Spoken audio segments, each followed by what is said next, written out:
I'm Susanna and these are the books I read in August. The first is Tilly and the Bookwanderers by Anna James. This is a middle grade fantasy. 11-year-old Matilda Tilly Pages lives upstairs the little bookshop kept by her grandparents. One day she meets the main characters from her two favorite books, Alice in Wonderland and Anne of Green Gables, and learns that she can travel in the books.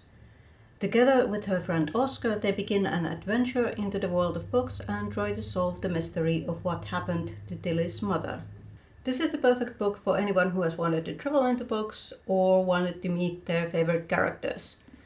Books about books, libraries and bookstores, as well as the idea that you can travel into books, is something that I love. One of my favorite books last year and also this year when I reread it was Sinasy Pollett's Wildwood Revisited. You can find my review here. And when I saw Tilly and the Bookwanderers in my local library, I knew I wanted to pick this up, especially since I made it my goal this year to read at least one middle grade book. The world building in this book is cute and cozy, and the characters traveling in from classic children's books give this book an old-fashioned feeling, which I found endearing. As it's often true in children's books, the lessons are clear. Be brave, be curious, be kind. The themes of bravery and friendship are important and help Tilly tackle the challenges she faces. Tilly and the Bookwanderers is not an action-packed book, but there is enough going on that you don't get bored. In fact, at first it seemed that there were too many plot lines. There's the travel in the books, there's Tilly's lack of friends, there's the disappearance of her mother and the question who her father is and what happened to him. That's part of the reason why the ending felt rushed. A large chunk of this book is used for explaining how book wandering works, and there are not a lot of pages left to wrap up the plot. As this is the first book in a series, it might have made more sense to introduce Tilly into the world of book wandering here and address the question of what happened to her parents in the later books in the series. I also had a slight problem with the bad guy in this book. He was so obviously the villain that I was sure that I was mistaken, that he was a red herring and that the real villain would be revealed later. He didn't make a particularly interesting antagonist, and it didn't make much sense how the adult characters had been duped by him for years. Now, as an adult, I'm obviously not the right demographic for this book and I find it a bit predictable, but I would definitely recommend this to children around 10 to 12 years of age. I'm not in a hurry to continue with the series, but if I see the next books in my local library, I might pick them up. I'm giving this book 4 stars. The next book I read is 1,000 Heartbeats by Kiera. This is a young adult fantasy romance. Princess Annika lives a life of luxury in the prosperous kingdom of Gadier, but her life isn't hers to control. Her father is forcing her to form a marriage alliance to Duke Nicholas for political gain. Meanwhile, in the decaying Vosina castle, Lennox prepares for a war to take back the throne from Annika's father. When these two enemies meet, the call of 1,000 heartbeats binds their fates together. To be honest, I expected this book to have a lot more fantasy elements in it, especially since the cover seems to imply that the characters live in a world with a lot of water. But no, there is no magic and no magical creatures. Basically, the only thing that makes this novel a fantasy is that it takes place in a fictional world. The setting is medieval-esque with its castles and princesses and foreign kingdoms, so this book could be classified as a young adult fairy tale. The world building was nice, although a bit shallow at points. The historical and political situation of Gadier at least was well done, but I would have liked to learn more about the other countries in this fantasy world. I didn't get a sense of the landscape and they seemed mostly barren of people. Like, didn't anyone notice that an army marched through the land? I like the two main characters. Annika is soft and sweet, but also fierce when needed. I found her a bit too perfect, but not to an unbearable extent. Lennox is a gruff warrior with a vulnerable side, forced to kill by his stepfather. I do usually like morally grey characters, but Lennox, despite having murdered several people, didn't seem too morally grey. It made sense that he had been forced to become a murderer by the circumstances where he lived. However, I could not get over how fast Annika forgave Lennox for having murdered someone she loved. I would have preferred it if Lennox had blamed himself for something he didn't actually do and the murder had been committed by someone else. The chapters are really short, but the pacing felt really slow, especially during the first half of the book. There isn't enough tension between Annika and Lennox as they don't even interact for half of the book. The enemies portion of this enemies to lovers story is well done, although it takes a long time to get started. The main characters don't even meet until page 125 of this 560-page book. But then, all of a sudden, the main characters fall in love with each other in basically just one day. It happens at the midpoint, but that still reeks of insta-love. Their relationship is sweet, but it happens way too fast.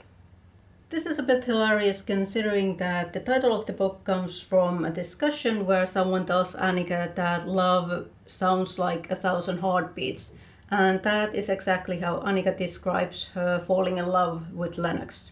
However, later in the book, Annika realizes that the person who told her what love sounds like is actually not in love but obsessed, which would imply that Annika herself is not in love but simply obsessed with Lennox. That sort of undermines the whole thesis of the book. In that sense, it would have been better if someone else had told Annika what love is like, possibly her best friend Noemi. In addition, there are some plot holes and some things that happened way too conveniently, like characters trusting each other with no apparent reason. I'm giving this book 3 stars. It's a light, fluffy fairy tale romance, and as such, it does its job reasonably well. If that's what you want, that's exactly what you're going to get with this book. I also like the fact that this is a standalone and not dragged into a series. The next 2 books I read are non-fiction. First, If Walls Could Talk, An Intimate History of the Home by Lucy Worsley. If Walls Could Talk takes you through the history of the bedroom, bathroom, living room and kitchen. You learn answers to the questions such as why did the flushing toilet take 2 centuries to catch on? What was a groaning chair? When did women start wearing knickers? Why did medieval people sleep sitting up? And why for centuries did people fear fruit? I love Worsley's documentary series of the same name and I've probably watched it 4 or 5 times already. So I was really excited to read this book. And not for nothing. There are a lot of interesting historical facts and tidbits that I loved learning about. The only problem I had with this book was that it kept jumping from one topic to the next. There were a lot of random facts that were only barely related to the matter at hand, such as ending the discussion on midwives with an out-of-nowhere mention that home births are not allowed in New York City. Because the book tries to tell the history of the home from the medieval times to the modern era, it only gives a very broad strokes view of history. But if you're interested in an introduction to the history of the British home, I still highly recommend this book. The last book I finished is a memoir, Who I Am by Melanie Chisholm, or Sporty Spice Mel C. I was never a huge Spice Girls fan, but growing up in the 90s it was impossible to miss their cultural significance. I read Cherry Halliwell's memoir If Only earlier this summer, so when I saw Mel C's memoir in the library I decided to check it out as well. It was interesting to see how Melanie's account of the events slightly differed from Cherry's and how she described the early years of Spice Girls. That was the most interesting part of the memoir for me, although I did find Melanie's struggles with self-esteem and eating disorders touching. I would recommend this book to Spice Girls fans and maybe also to casual listeners as well if you're interested in learning how women in pop culture were treated in the late 90s. I started 2 books in August that I will continue in September and finish in early October. The first is Fyodor Dostoevsky's The Idiot. This is a Russian classic. The second book is Suomalainen Historia by Perttu Immonen. This is a non-fiction book that narrates the lives of 3 families from the 19th to the 21st centuries. So those 2 books are part of my September hopefuls, but I will finish them in October. My goal is to finish 4 books in September. 2 of the 4 are contemporary fiction. First is Diane de Oliveira's Meet Me Halfway. This is a debut indie contemporary romance which has been sitting in my Kindle app for a couple of years already. The second is Axios, The Girl Who Fell Beneath the Sea. This seems to be an Asian-inspired fantasy, and I have high hopes for it after having loved Elizabeth Lim's 6 Crimson Cranes duology. The 2 others are non-fiction books. The first is Anne Anselin Schutzenberger's The Ancestor Syndrome, Transgenerational Psychotherapy and the Hidden Links in the Family Tree.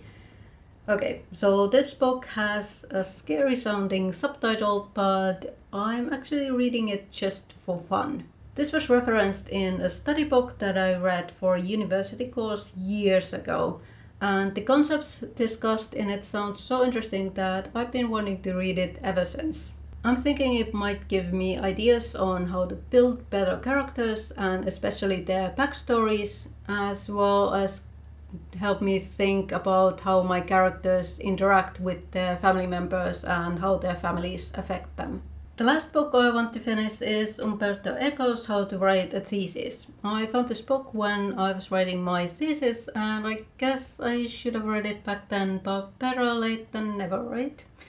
Anyway, let me know what your goals for September are, and I'll see you in my next video.